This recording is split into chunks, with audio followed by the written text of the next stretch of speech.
On Overdrive today, we check out the new Mercedes-Benz EQA, the updated version of the powerful ultraviolet F77 Mark II, and find out all about the maiden Volkswagen Experiences road trip. Hello and welcome to Overdrive. I am Soini Dutt. The Mercedes-Benz EQA is the electric version of the GLA and is priced at 66 lakh rupees. Now in the video up next, we are going to take a look at what's changed in terms of design, in terms of comfort, and also what is the range of this electric vehicle and the features that have been added to it.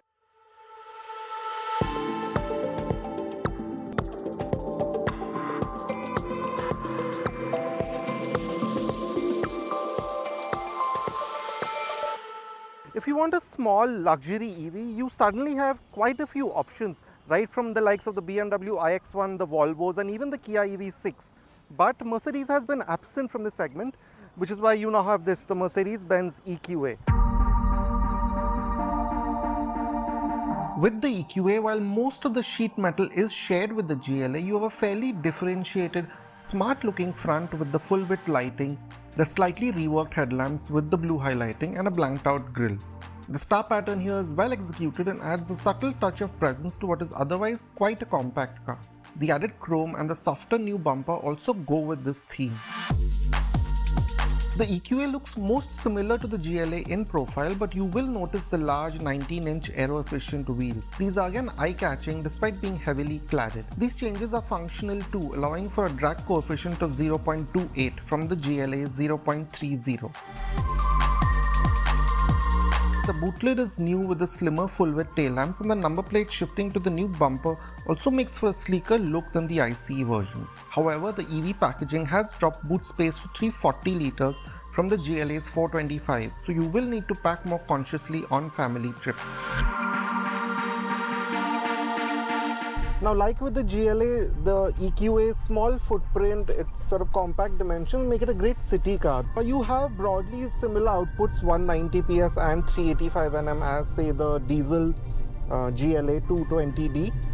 So yeah, performance is similar, but of course, I must say that unlike some of its competitors, the EQA sort of gives you that sharp acceleration off the line, especially in the comfort and sport modes. So yeah, that is something if you aren't used to EVs, you will have to take notice of. But the eco mode in that sense for us worked better in traffic, where it's calmer, it's got a slightly softer throttle response. So it just makes living with this car a bit easier. At higher speeds, you find that performance evens out. The EQA's motions become smoother, and while you do notice a slight dip in performance past 80 kmph, the Mercedes is still quite comfortable doing highway speeds. The 0 to 100 kmph time of 8.6 seconds is again quick enough for most needs, although there are more powerful rivals, while the 160 kmph top speed is good enough too.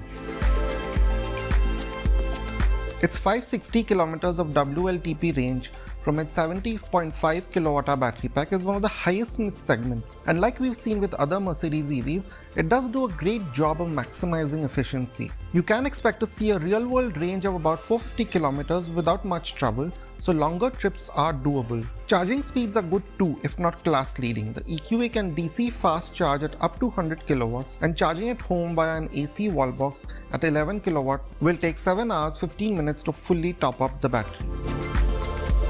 When you are on an open road, you will notice that the EQA feels flat, composed, like how most Mercedes cars do. But with these 19-inch wheels, then of course it's carrying a different suspension tune, considering it's much heavier, over 2 tons than the GLA. So you do notice that firmness when you hit sort of rough patches where the car is sort of moved around a little bit. It sort of thuds through bumps and sort of ditches. In that regard, it's not very comfortable. You do get thrown around in the cabin a bit. But this suspension tune does give the EQA an agile, darty feel around corners. Yes, the low-centered mass of an EV helps to minimize roll, but the EQA does a good job of managing its mass in these conditions.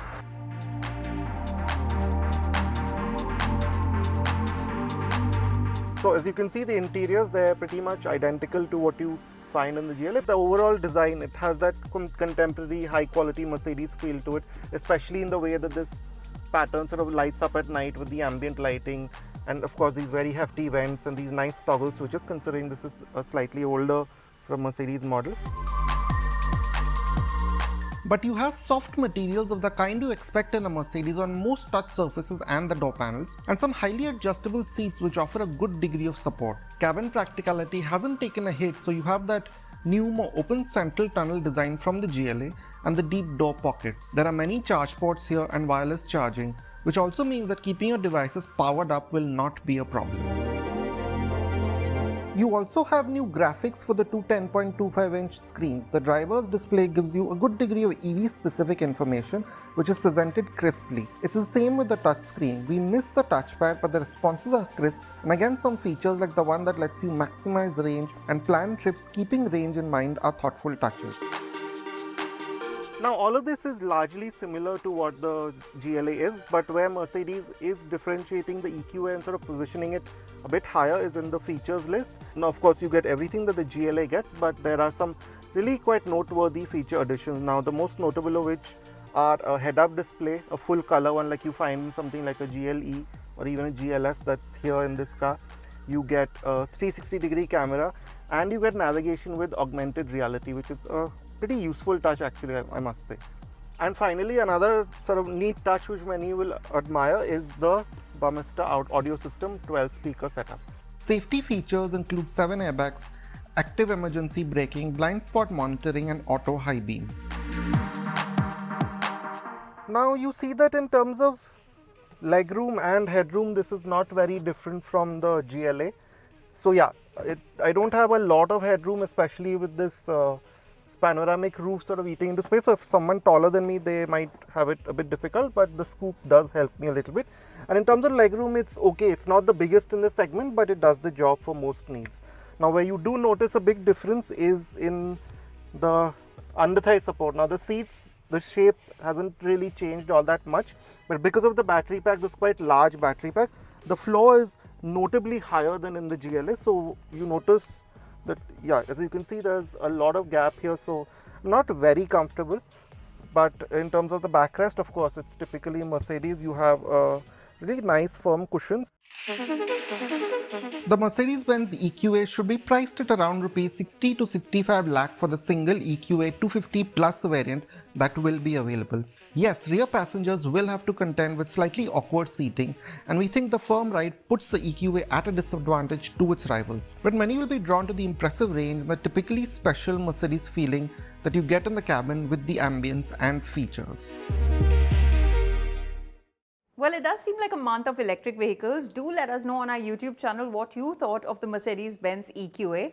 But we'll take a very quick break here on the show. Coming up on the other side, we'll tell you all about the updated ultraviolet F77 Mark II, the Recon variant.